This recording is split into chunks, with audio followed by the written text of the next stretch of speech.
Good morning, fellow nerds, and welcome to another edition of Between Two Nerds. I'm Jeff Doyle, and with me is my friend and partner and co-host, Jeff Tansura. Good morning, Jeff. Good morning, Jeff. Good afternoon, good evening, good night, wherever you are. Welcome to this very special show today.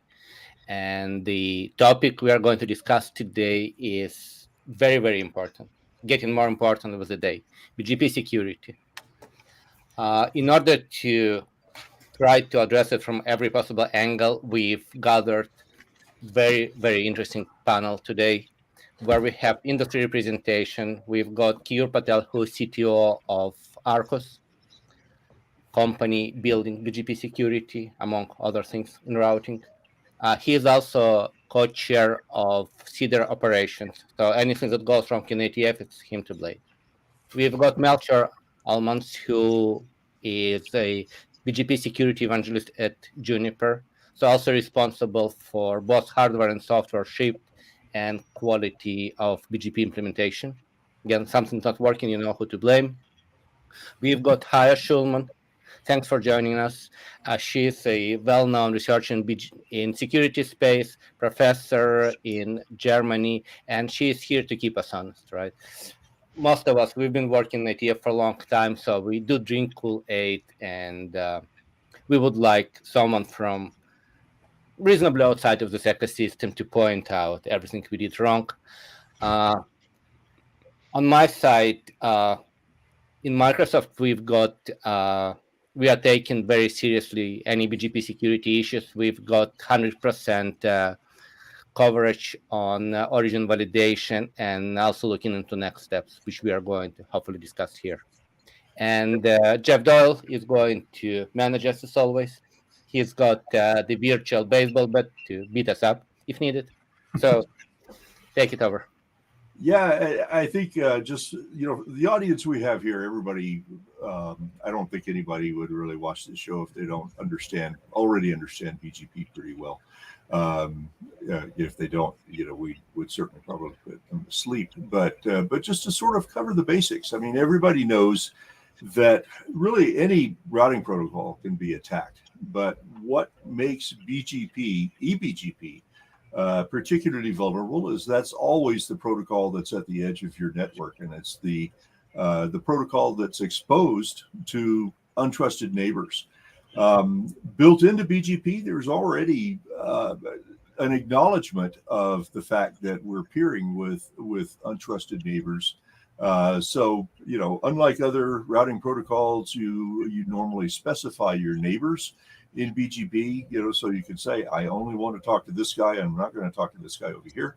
We have MD5 authentication. We have things like the TTL hack, which is very useful for preventing attacks from some distance.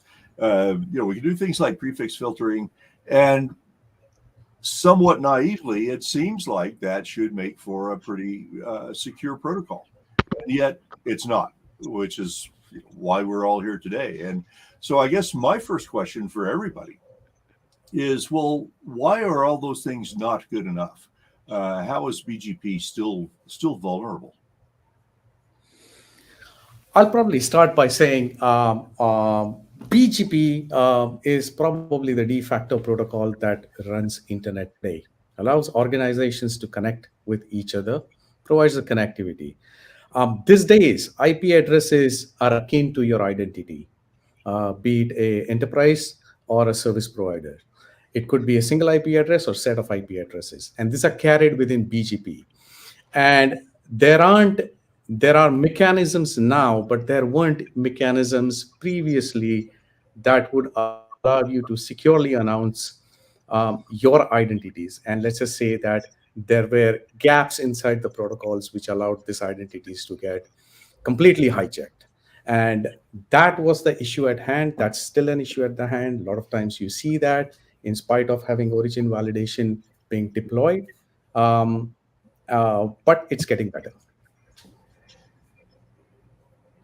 Melchior.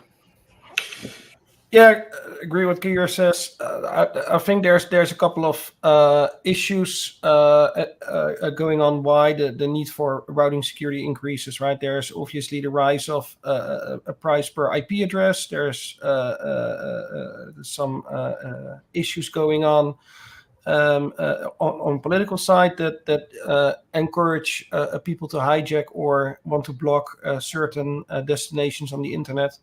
And so there, and obviously once you've implemented a new bandage, someone will try to find another way to influence internet routing. So it's probably a sort of a never-ending story, and there's lots of work going on in IETF currently as well.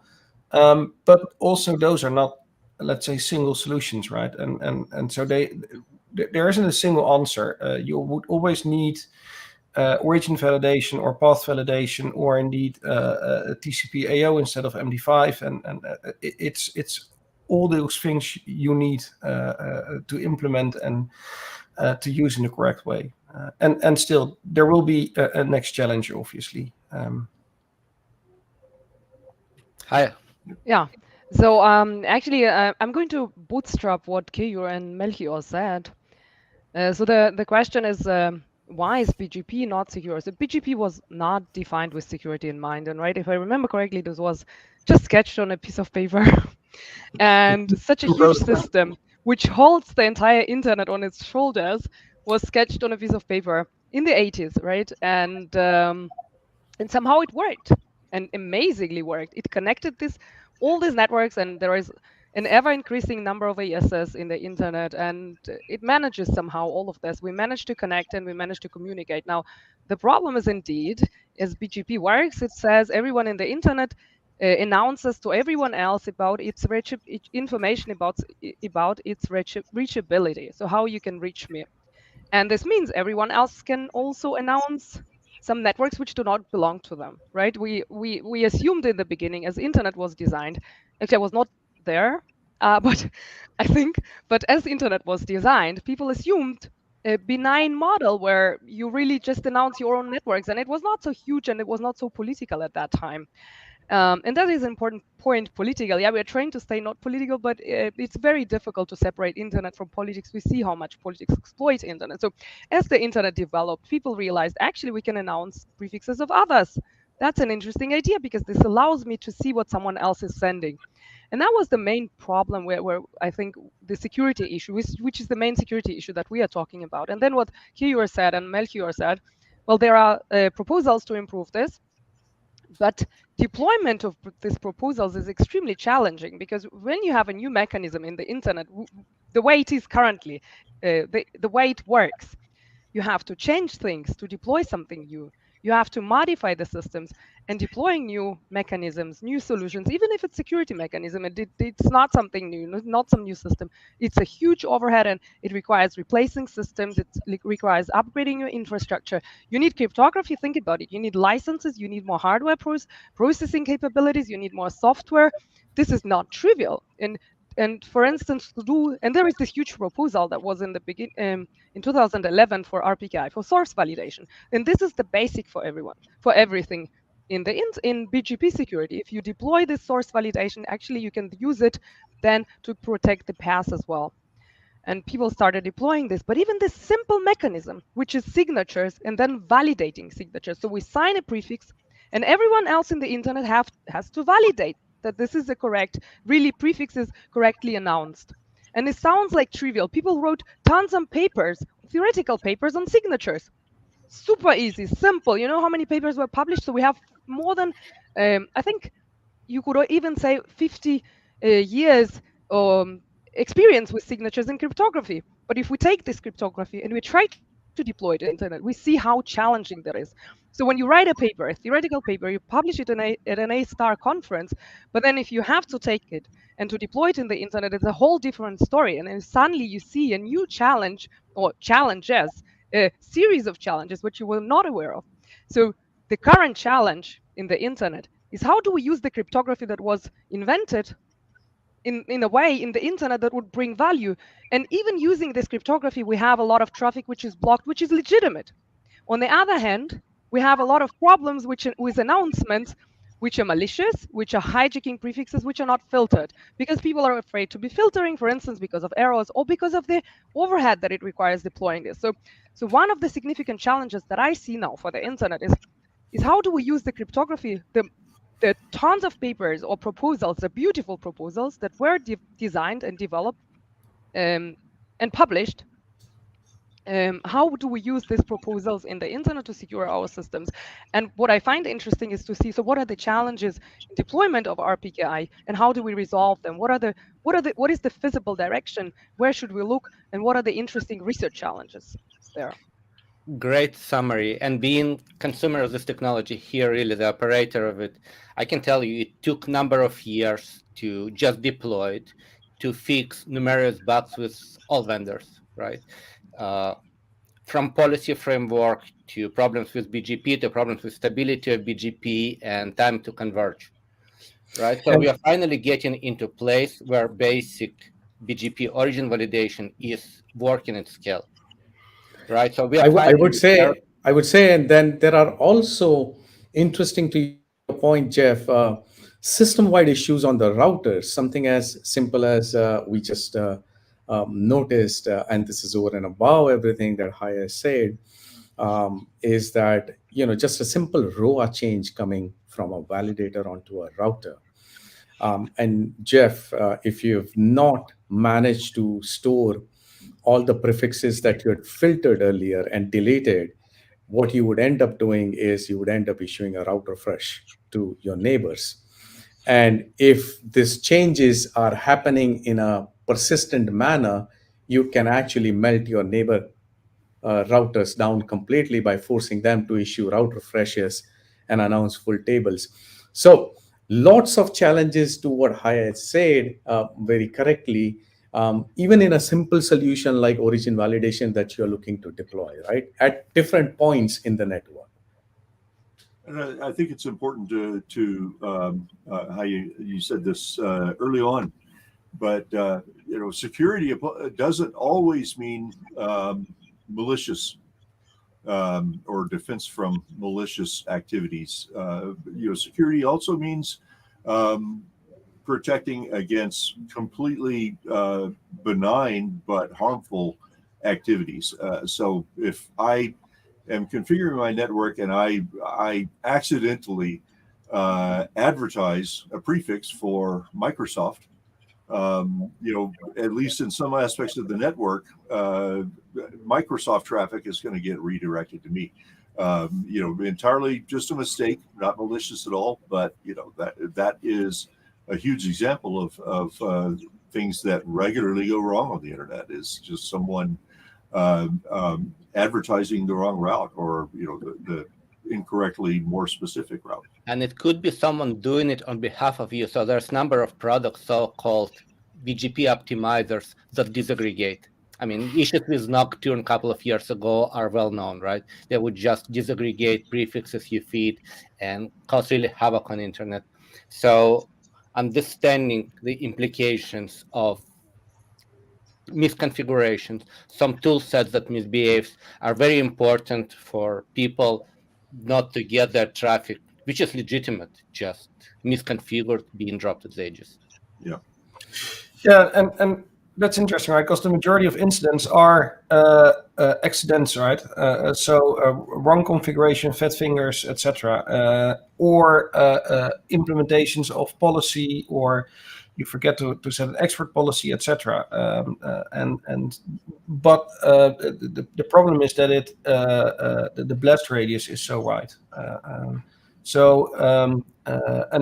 that is why, for example, I think the Manners Initiative really helps in this as well, for good hygiene, and definitely a call to action also to implement the Manners measurements. Because as Jeff, as you just said, you can easily advertise the wrong prefix, or as Jeff Ventura said, incorrectly advertise more specifics, but that also starts with your own hygiene of your filtering, right? Your expert policies. It's not just either saying, hey, I want to filter on import, but it's also take good care of your expert policies. So I would say, I'll take a I would step say- up from technology. Even in the networking industry, the rule follows the money is always right? So we've been asking people to register their prefixes to implement BCP 38, basic hygiene on the edges for 10 years plus. But nothing was happening just because lack of automation and practically operational cost is significant when you change BGP policy. So when did we start paying attention to this? With crypto. Because now when you hijack BGP prefix, plus you do some changes to DNS, suddenly you can steal significant amount of money. This is where BGP hijacks really started to show up in the press, really with significant amount of money stolen in cryptocurrencies. Mm-hmm. Number two, while we are keeping away from politics, what we see now that countries that are considered not so safe using BGP to redirect traffic through them, meaning they can easily drop so well-known man in the middle attacks. BGP is used in all these cases. Just to let you know, FCC, which is a government body in US, a couple of weeks ago published a paper really gathering current state of BGP security, as well as asking for advice. What's next? What do we do? How do we make BGP more secure? I was going to Yeah. jump in and say, Jeff, that while there are misconfigurations, there are also very sophisticated attacks that are happening where, to Jeff Doyle's point, a prefix is maliciously injected to create a man in the middle attack. So you don't hijack the traffic, but the traffic is rerouted through a org, and then you get to sniff through the traffic and actually learn everything, particularly for credit card like transactions or other financial transactions. And this is yet another case, to your point, Jeff Tansura, where man in the middle attacks started gaining a lot more attention internet wide. And to that point, how do you solve those Can I issues? jump in? I Yes. actually, so we all talk about misconfigurations, and Q is saying, well, there are also this malicious and Jeff said there are this malicious hijacks. But I recently found out, which was a huge surprise to me, and maybe to some of the people that found out that as well. Actually, RPKI or origin validation was not supposed to prevent hijacks. It was just supposed to. It was not supposed to. Wait a second, so it's really funny. So RPKI was not supposed to prevent malicious attacks, which I then interpreted as, okay, it was supposed to prevent benign attacks, but it was it was supposed to prevent misconfigurations only. And that was a huge surprise to me, because I always looked at RPKI as a mechanism which is supposed to prevent these hijacks, and I think it is. It can do that. It just needs a few patches and adjustments. But that was quite a surprising thing. So, think about these autonomous systems or organizations which go through the huge overhead of deploying the mechanism, which is really simple on the paper, but extremely complex in reality, and a lot of overhead and investment requires, and introduces also overhead on the network.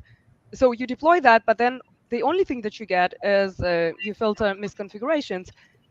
That is, of course, just one step or half the way. We want it all the way. And what do you think are the challenges to make it resilient, to make it, so to say, all the way robust against also malicious attacks? Or do you think it is not supposed to prevent malicious attacks? We just focus on the benign attacks. Yeah. So there was a good amount of discussion in IETF while we were standardizing some of these proposals.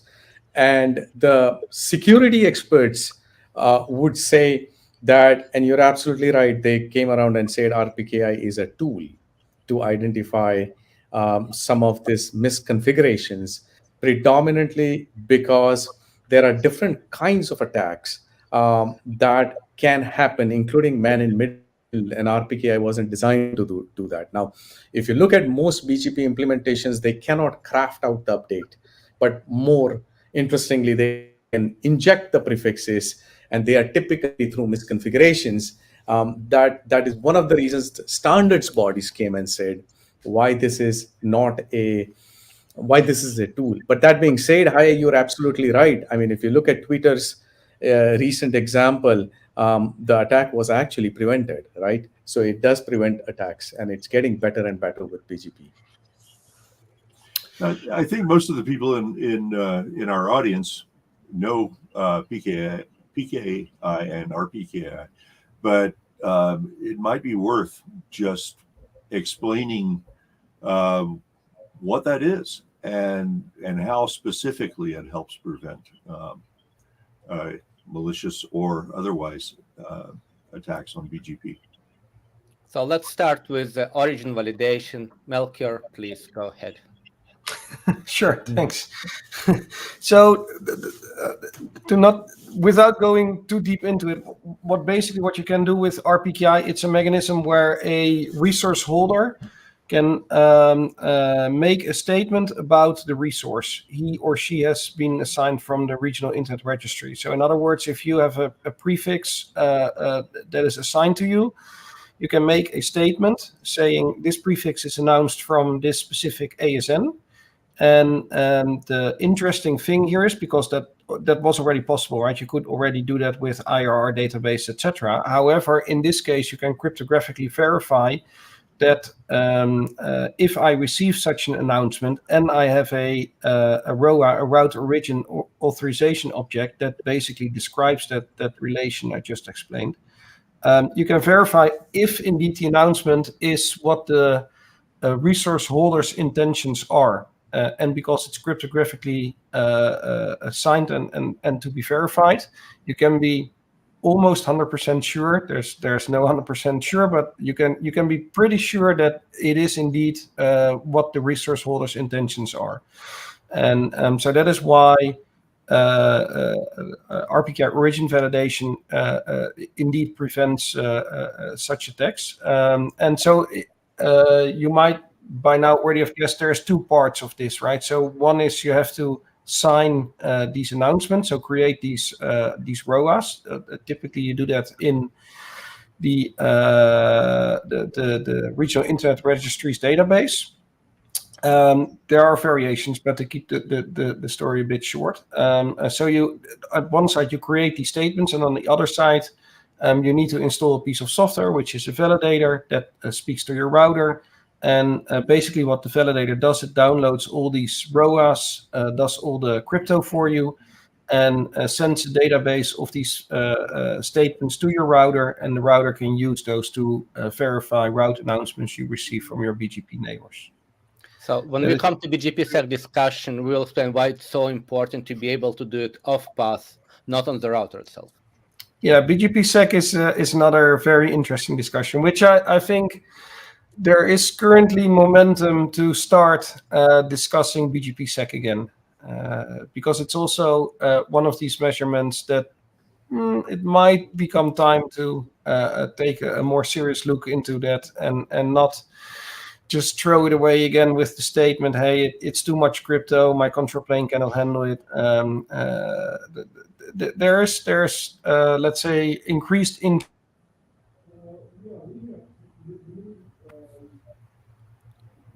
Okay, Melchior froze. He's back. Sorry, did you? Your last couple of sentences, I think, froze.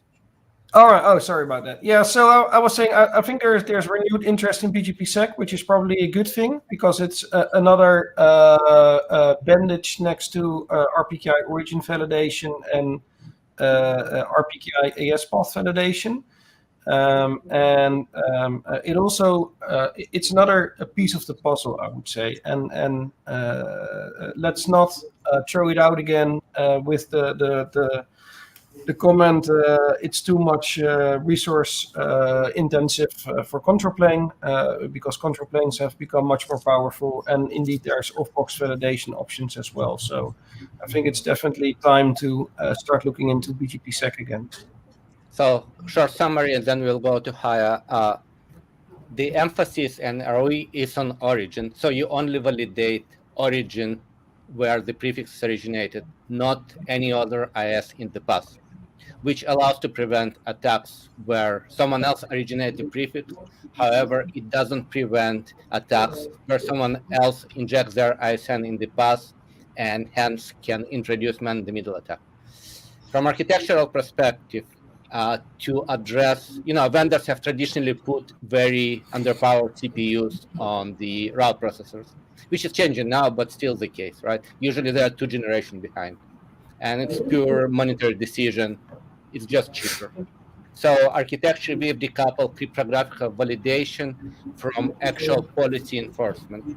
So there's number of software products that do validation of path and then download the decision to the router, where router can apply policy saying, if the prefix is validated, do something with it. If it's not, do something with it. So our usual BGP policies, right? You just go through match statement and you apply particular policies to it.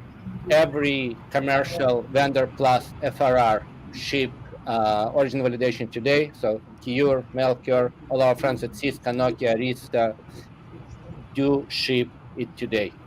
So to summarize, please go sign your prefixes. Please do implement origin validation. It's the first step. It does work.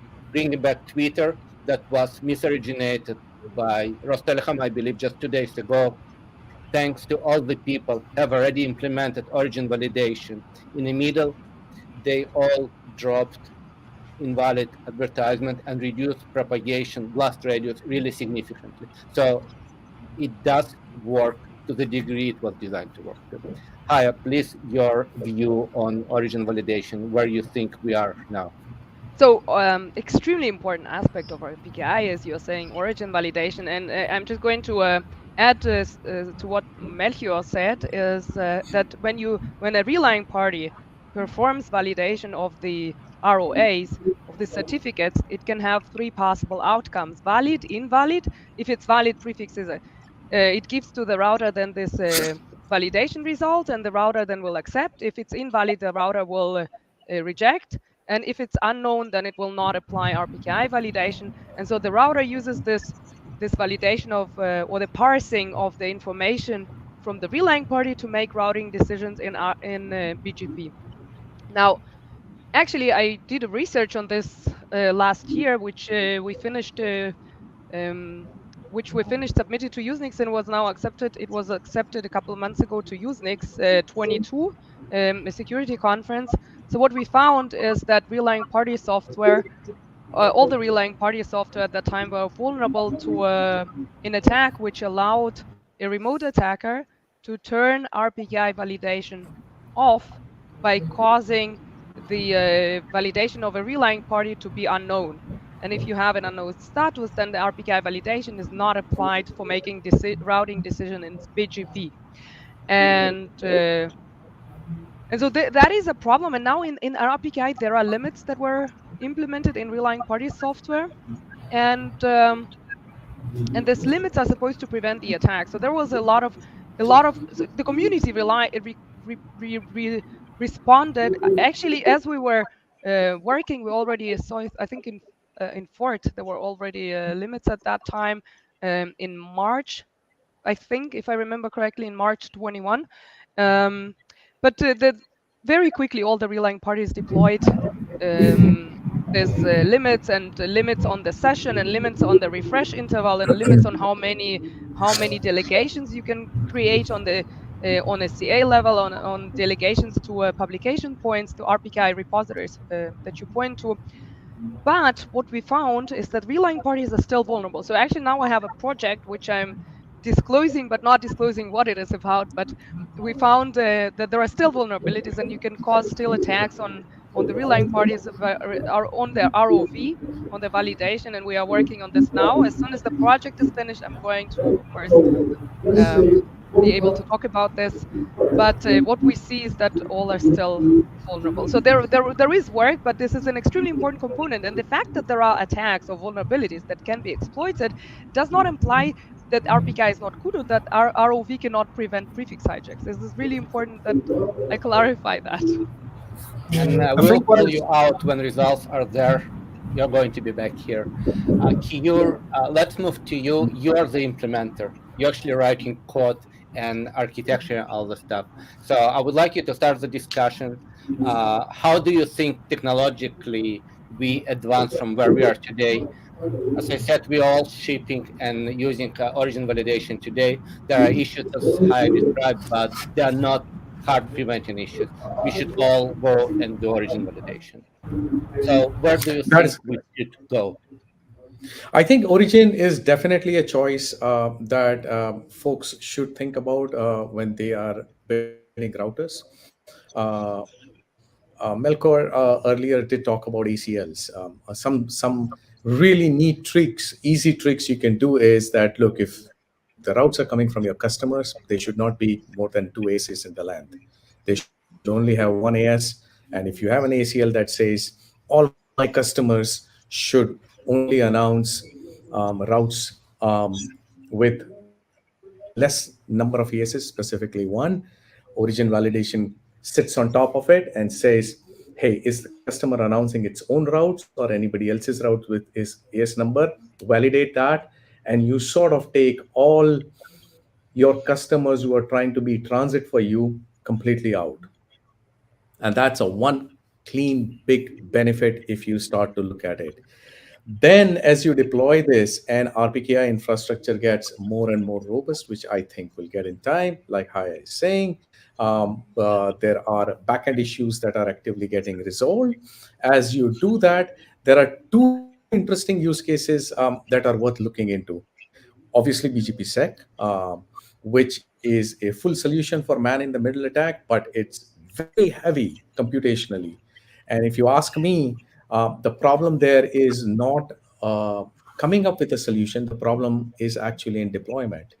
Every ISP typically has about 7 to 10 years of lifetime for the routers that they would like to put in, which means it's very hard to upgrade RPs. Or if you do that, there is an inherent cost, and they want to sort of ride that out as far as possible. There is a new solution and a compromise that has been discussed, which is ASPA validation, where you again use cryptographically validated techniques, but you run it on the AS paths. And if you do that, that also gives you a bigger bang for the buck. Obviously, it will not solve quite a lot of man in the middle attacks, but that is far more forgiving on the routers. Last but not the least, Jeff, I think if you ask me as my personal view, a centralized solution would also be very interesting, where you offload most of the heavy cryptography operations that you are supposed to do on a router at some center point in the network, which is very compute driven, and then push the state down to the routers. Some technique there will probably let you very efficiently deploy AS path validation as well as BGP sec, if you will. Yeah. I Melchior. think maybe to add to that, the interesting thing here also is that we shouldn't forget, although the RFCs are like the first RFCs, RPKI RFCs are 10 years old, we have only very recently started implementing. So if you look at the grand scheme of things, right? So many of the, let's say, child diseases, we're only finding out now, also with regards to scaling or with regards to how resilient is RPKI, etc. So there's still much to learn and much to fix for everyone in that as well. And in the meantime, we're already building indeed or developing new standards on top of it. So there's lots of work to, whether it's AS path validation or BGP Sec or whatever. So we will discuss ASPA work just in a second. There is really basic hygiene question. What exactly do you do on your edges? BCP 38 is probably 20 years old by now, right? Doing spoofing prevention, doing reverse pass forwarding validation are things that have been supported in FastPass for at least 10 years. This is something that you should and could do, and there is no downside to that. It's just configuration usually while prefix lists and such need to be kept up to date because they're dynamic, people start advertising new prefixes, remove some old. Basic hygiene stuff like I don't accept data plane traffic from you that doesn't belong to you. Using RPF, strict RPF when possible, is just basic hygiene. It's like when you wake up, you brush your teeth, you do the same stuff on the routers, right? It should become part of your daily routine, not something you do when someone steals from you, right? So going back to Manners, which is the organization that is trying to address kind of set of measures to make BGP more secure, please do pay attention to what Manners is doing. Please join it if you are a BGP speaker and you consume this. And talk to Melchior, myself. Both of us, we are on the steering committee of Manners, and we are trying to make BGP more secure.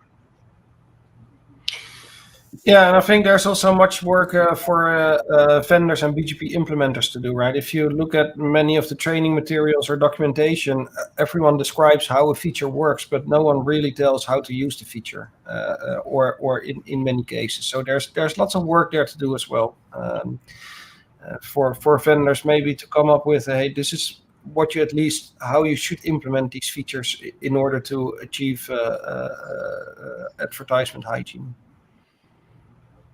Yeah, so Kiur mentioned the melting down your neighbors by doing soft refreshes. We all remember all good soft in-band configuration commands on iOS, right? That's exactly what you need to configure to prevent it. Do know what you're doing.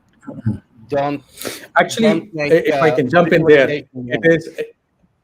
it is a little bit more trickier in sense that even if you have soft reconfig inbound set, you're storing the whole table, then applying a policy and filtering and storing a subset of the table in the forwarding.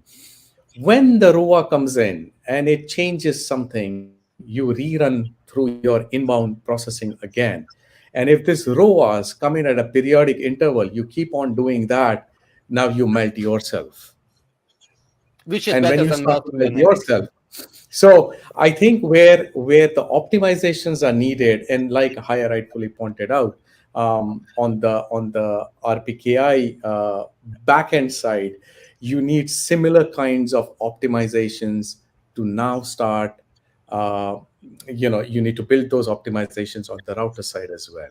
But these things come in light as you deploy the solution and you see where actually the CPU churn happens on the router and how degradable or how harmful it is and how do you optimize them. Yeah. So I think it would be a good point in time to talk about ASPA. Both Yuki, you and Melchior, you are working on ITF part of ASPA. It seemed to be getting good coverage in the industry. Most vendors, at least informally, support it and think that's a good step going forward. Would you please say a few words about it? You can choose to start. I think so. To be 100% transparent, I'm a co-author on ASCONES, which is trying to approach the issue, but from a different angle. I think the AS path validation is definitely the next step. There is obviously doing AS path validation, or at least implementing it, especially from the CA side, or so from the regional internet registry side, is much more difficult than origin validation, because with origin validation you only have to deal with the resources in your own database, right? The resources you're responsible for. But as soon as you start signing or at least agreeing in some form about ASs which are not in your region, then there is much more coordination needed between those registries. Yes, I do think whether it's ASCONES or ASPA, they're both, I think, great next steps. But it's especially the implementation is going to be much more interesting. But yeah, it's obviously definitely something we as vendors should look into and should start exploring how to implement that in our code, definitely. I think one area where we are also very focused on is visibility. A lot of times we talk about solutions, but we don't talk about visibility. And if we start to also build solutions with the right amount of visibility, to it, then you sort of think about the feedback loops, which leads to the self-healing networks in this context to say, how do you go about fixing it? But if you have a universal way to provide a visibility, then you have a great way to provide a feedback loop to nip the issues, right? And the other comment I would say is, as we look more into IETF, we need to pull Haya into it because she's got some cool, neat ideas. She's been writing papers. We should get her to do some standards work too. Absolutely. We'd love to Actually, work with you. Great idea. yeah, definitely, absolutely, me too. So actually, I have a question. So, what also another topic which is quite interesting for me. So I know that in DNSSEC there is you know, when you deploy standards, we want everyone to support them and to do the same thing in the internet. And the same, I guess, with BGP security solutions. So how does it work with China?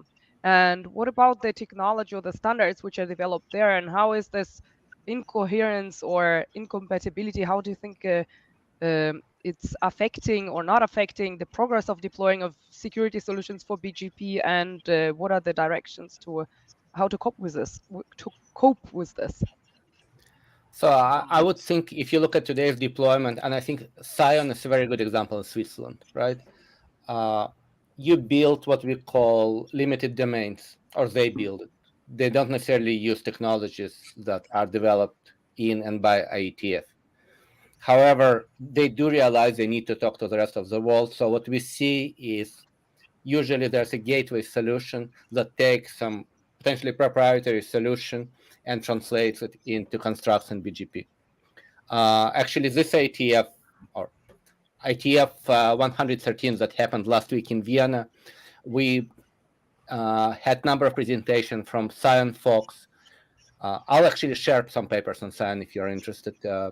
Then they run their own secure BGP plus secure data plane plus secure IP plus replacement for DNS. In Switzerland, they've got a number of banks participating, but they did build a number of gateways that kind of talk to outside of the source. So I think this is how it's progressing now. What's important is that we keep talking to each other. So I was really grateful for Sion Fox, mostly from ETH.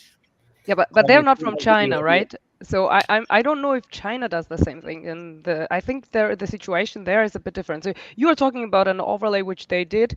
I know their solution is excellent, very interesting, but the question is, so how do you think this gap is going to bridge? And I know we don't want to talk about politics, but you cannot avoid this. Internet is the main scene for politics somehow. So I wonder if this is going to be leading one day to problems or misconfigurations or some challenges which we are not seeing now. So let me take a historical approach, especially to China. You know, there've been trials to deploy some technologies that would work only on particular vendor or in particular region. I think CRLDP, sorry for the word, is a very good example, right? There's still a couple of networks for running, but the point being economics take over. If you have single source of technology, you are inevitably locking yourself in. You're at mercy of vendor, and vendor, whether good or bad, is inevitably going to abuse it. We've seen this over and over again. And even if you look at deployments in China, usually they've got 3-4 vendors in their networks, right? So Chinese vendor would get 50-60%, but the rest is non-Chinese. So in order to interoperate and being able to preserve this reasonable pricing across ecosystem, you really need interoperability. Right, you need that, but what we are seeing that there is more and more divergence from each other, from the West and China, and so I think it goes more and more into the direction of we are going to use just our mechanisms and standards and whatever we define there, and we are going to produce everything in-house, and we are not going to use things from the West, and I guess from the West, and I guess this exacerbated in the last couple of years. So. I see you're positive. You are optimistic that it's going to work out. I'm wondering if it's going to lead to problems. But I think in DNSSEC, for instance, there are challenges like that, that other solutions are being deployed there, and there is no real cooperation, I think, to best of my knowledge. So I'm optimistic, and I do believe that in global world, no one is an island, unless you want to make yourself an island, right? But then you bear the consequences, higher prices, lack of innovation, and I don't believe Chinese market in general is interested in actually cutting themselves off the global market. The government might have different view on this, and we know that Russian government has been looking into ability to cut country of the internet for at least 5 to 7 years, right? So we can imagine some other country do this as well, but under normal conditions, I do believe that everybody is interested to be able to talk to each other. So even through some gateway system, or we know there's great firewall, people, thanks to IP, kind of basic layered infrastructure we've built in ATF, are able to communicate to each other, and kind of away from routing to data plane, we see most of the traffic being encrypted end to end, right? Quick is coming up. I think if we are looking at 1,000 most significant companies list, 95% of their traffic is encrypted, right? So even if you do something with routing, there's little you can do with a kind of degree of encryption we are seeing. So I think while particular government would definitely love to see every single packet and be able to cut or open or close internet, practically it's not very viable technically. So again, I'm very optimistic here, and I hope that we won't see per country internet anytime soon. Okay, happy to hear your I mean, I like optimism. That's good.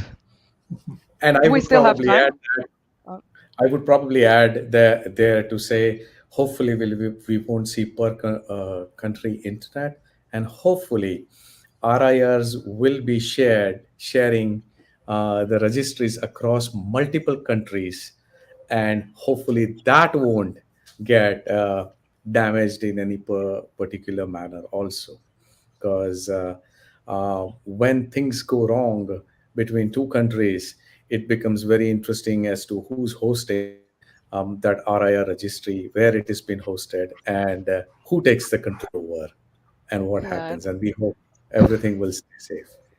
and who does the prefix takedown? But practically, if you look at ATF, we've always tried to stay away from political issues. We very explicitly decline to work on, how to put it politely, abilities to provide agencies with data, right? They all work on the legal interception had been done outside of ATF. So hopefully we will keep it like this, outside of politics, outside of countries, and working for the better internet. Yeah, give up the good job. You managed to do it until now. Maybe it will work out. Yeah, so there's hope.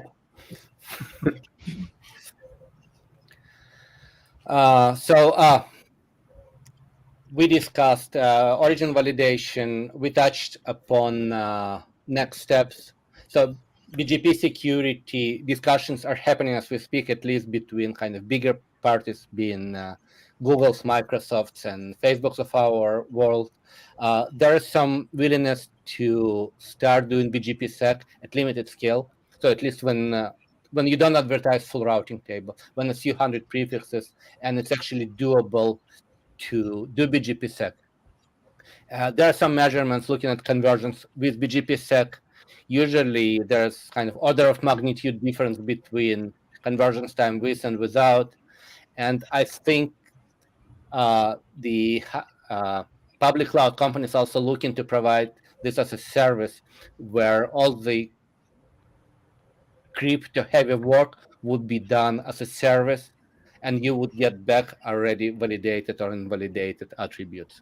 So there's obviously monetary consequence to that, but practically it would allow you to outsource, to use as a service, this very, very cryptographically heavy technologies. So again, from this perspective, I'm also positive. I see there's a business to be done potentially, because there's interesting party to deploy it, interested parties to consume it. So hopefully we will see more development in this space this next year. And I think would be good point in time to start wrapping up. So for our viewers that want to learn more about this issue, obviously going to the IETF Secure Interdomain Routing Working Group, looking at the documents there, is a great first step. But question for all of you: are there other resources that our viewers should be looking at to learn more? So Manners would be my number one recommendation.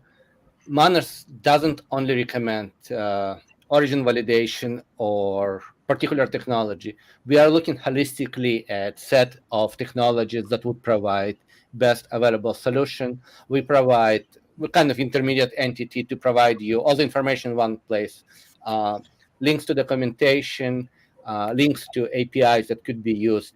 So please do use Manners for that. And if you are vendor, if you are BGP speaker, you can join Manners.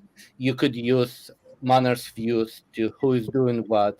And actually, we've got really good list of requirements to be good citizens in Manners. And if you do it, you are already much more secure than you are today. So from my perspective, Manners would be the best place to start together with ATF. Other recommendations? So definitely agree with Jeff, obviously, on Manners. But there's also lots of good content on YouTube, for example. Many industry experts have done videos or explanations on how RPKI works, what it does, how to implement it. Jeff and I participated, when was it, 1.5 years ago, in a video with Orhan on how to set up validators and configure your routers in 1 hour. Obviously, there's much more to it, but you can basically get started in an hour. That was the idea. And as Jeff said, reach out. There's folks like Kier who've been working on standards. There's yourself who wrote a book. There's Jeff Tansura who knows a lot, and Haya who did lots of research. And I think you can basically reach out to any of us and ask for help, right? I mean, there's lots of knowledge, and people are very willing, especially now, to help you get started, help you set up your validators or routers, etc. So just reach out. And I would say, over and above, learn BGP, attend BGP working groups, and figure out new work that's happening there. Without knowing BGP security would be very hard. And always remember, too much BGP is never bad for you. Right. And from me, I would say make the internet a secure place, work and routing security. Don't, especially young people, don't waste your time on attacks like Lapsus Group or others. Don't attack Russia, don't attack each other. Focus on making the internet more secure, on improving security of systems, on deploying cryptography solutions. Such a challenging topic, such an important and interesting topic, will bring much more good than attacks. Wonderful. And I think with that, we're actually a little bit over our time limit, but we're always happy to go over when the topic is as interesting as it is today. But I want to thank all of you for joining us today. This has been a little bit of an experiment. I believe it's the first time we've had more than one guest at a time. So, and this has been fun, and it's been fascinating for me. I hope it's been fascinating for our viewers too, and I think it will be. But to our viewers, thank you for joining and watching. And as always, be sure to subscribe on our YouTube channel. And with that, we'll see you again in a couple of weeks. Thanks everyone. Thanks for Bye, joining. everyone. Good night, good day, good morning. Bye-bye. Thanks for the invite. Bye-bye. Thank you.